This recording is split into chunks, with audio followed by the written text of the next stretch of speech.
dal leen ak jàmm ci seen chaîne bi di info 228 TV Sénégal seen bi leen di jox xibaar yu wér te wóor dañu koy daal di doore kàddu yi nga xam ne Mame Matar Gueye ONG bu Jamra daal dina koy yëkkati jëmee ko ci njiitu réew bi rawatina ilimaanu jëwriñ ji nee na nag lañ digg woon boobu ba léegi kenn defu ko gisuñ ci dara lu remee ni wàllum góor jigéen nee na góor jigéen daal lu war a jeex la fii ci Sénégal rawatina vidéo bi nga xam ne mooy circulé fii ci internet bi nee na daal ki la di Ousmane Sonko ginnaaw ba nga xam ne campagne boobu leen amal ginnaaw bañ leen falagut waxoon nañ buñ leen falee danañ dindi lu bari ci fii ci Sénégal rawatina lu demee ni wàllum góor jigéen ginnaaw boo leen bañ leen falee boobu ba léegi nag gisaguñ ñi sensé fii lu ni mel nee na nag wàllum góor jigéen dafa war a jeex fii ci Sénégal Mame Matar Gueye mooy xamle lu ni mel nee na ki la di Ousmane Sonko nee na daal wàllum góor jigéen war naa jeex ci réew mi di Sénégal moom nag Mame Matar Gueye Jamra mooy xamle lu ni mel nee na fam tegoon tànk ba léegi teggiwu ko du fi nangu lu ni mel wàllum góor jigéen fii ci Sénégal ndax ñii di kilifa yi réew mi nag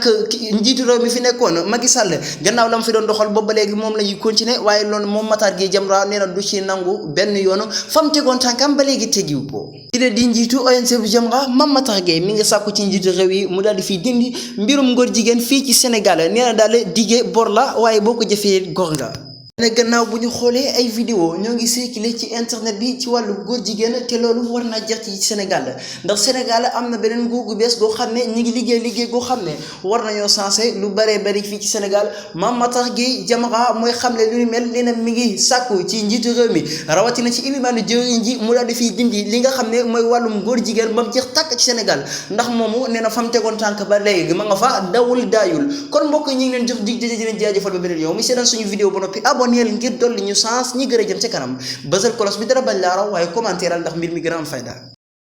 Il y a 5 ans 6 ans ou 10 ans avant. buñ la waxoon ne Sénégal dana toog gérer réewam pendant 1 an. te lebul banque mondiale lebul FMI di nga ko gëm. et jusqu'au moment où je vous parle FMI dégagé gul 1 franc pour jox ko l'état du Sénégal. oui te pourtant on a 1500. je pense 1500 milliards yu fa nekk di dem. 1150 je pense. milliards yoo xam ne nii pour l' état du Sénégal ah. waaw foofu lañ mën a jëm mais liñ ñu bëgg a imposer moom la suñu. autorité yi nangul. moo tax FMI fi mu nekk nii daa rus. du ko rus bëgg naa del si mais dañ ko faalewul. effectivement loolu tamit dëgg la ah.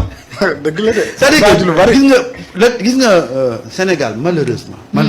le débat est tellement terre à terre que nit ñi du ñu comprendre actuellement ce qui est en train de se jouer. déedéet gis nga FMI fi mu nekk nii